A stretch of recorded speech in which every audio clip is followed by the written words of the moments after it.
விவசாய பயிர்க்கடன்களை வந்து தள்ளுபடி பண்ணணும் அப்படிங்கிறதுக்காக ஒரு கோரிக்கை ஒன்று கொடுத்துருக்காங்க.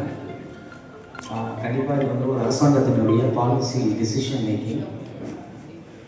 வருகின்ற பட்ஜெட்டில் இது அந்த அறிவிப்பு வருவதற்கு சாத்தியக்கூறுகள் இருக்கிறது.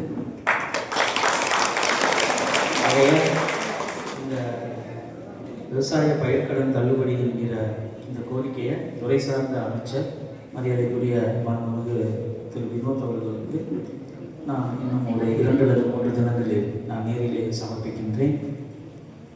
அடுத்ததாக துறையூர் நகராட்சிக்கு உட்பட்ட சின்ன ஏரியில் நகராட்சி கழிவுநீர் கழிப்பறை திட்டத்தை சுத்திகரிப்பு நிலையம் நம்ம பண்ண போகிற பெரிய ஸ்கீமே இன்னும் 2 மாதத்தில் ஸ்டார்ட் ஆகிடும்னு நான் எக்ஸ்பெக்ட் பண்ணுறேன். சின்ன ஏரி தான். அதற்காக நான் துறை சார்ந்த அதிகாரிகள்கிட்டையும் மாவட்ட ஆட்சியர்கிட்டையும் தொடர்ந்து வலியுறுத்திட்டு வரேன். சின்ன ஏரிக்கு ப்ராஜெக்ட் வந்து டிசைன் ஆகிடுச்சு, ஸ்டார்டிங் ஆகிடுச்சு, ஒர்க்கு ஸ்டார்ட்அப் ஆகிடுச்சு. ஃபண்ட் அலோகேஷனுக்காக வெயிட்டிங்கில் இருக்குது. அலோகேஷன் ஆனோன்னா அந்த எஸ்டிபின்னு சொல்கிறாங்க. அந்த எஸ்டிபிங்கிறது இந்த கழிவு நீரை வந்து சுத்திகரித்து அந்த நீரை வந்து விவசாயத்துக்கு நம்ம திருப்பி விட்டு அதிலிருந்து வடிகால் வருது இல்லையா, அது திருப்பி அந்த வடிகால் வந்து ஏரிக்கே வர மாதிரி ஸ்கீம் வந்து பண்ணியிருக்காங்க.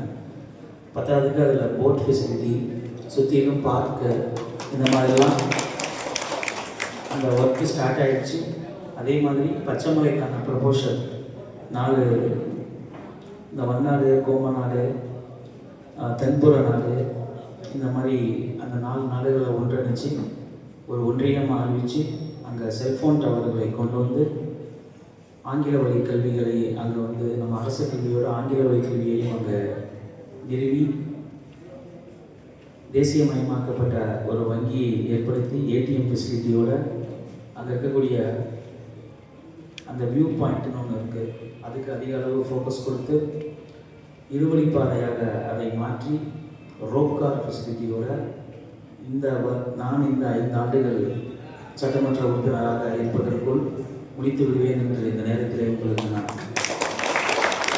அறிவித்து கூற ஆசைப்படுகிறேன். சின்ன ஏரி, பச்சைமலை, இந்த பிக்னிக் ஸ்பாட் பேருன்னா புளியஞ்சோலையிலையும் ஒரு வழியில் ஒரு போலீஸ் டிபார்ட்மெண்ட், அது சார்ந்த ஒரு நிலையம், மெடிக்கல் ஃபெசிலிட்டி, அங்கே பெண்களுக்கு உடை மாற்றுவதற்கு என்று தனியாக அறை, பாலூட்டும் அறை போன்ற அடிப்படை விஷயங்கள் அங்கே வந்து டூரிஸ்டர், அதாவது சுற்றுலா பயணிகளை ஈர்ப்பதற்கு என்னென்ன வழிகள் இருக்கிறதோ அத்தனை வழிகளும் மேற்கொள்ளப்படும். அங்கே புளியச்சோலையிலிருந்து மெட்டபெலாம்பட்டிக்கு குடிநீர் பிரச்சனை இருக்குது. அது வந்து அந்த தண்ணியை வந்து அதுக்கடுத்து கடைநிலையில் இருக்கக்கூடிய மற்ற கிராமங்களுக்கும் அந்த தண்ணி வர வேண்டி இருக்கிறதால இவங்களும் பாதிக்காமல் அவங்களுக்கு தேவையான குடிநீரை கொண்டு வருவதற்கான ஸ்கீமும் ப்ரொபோஷனில் இருக்குது என்பதை இந்த நேரத்தில் நான் தெரிவித்துக் கொள்ள கடமைப்பட்டிருக்கின்றேன்.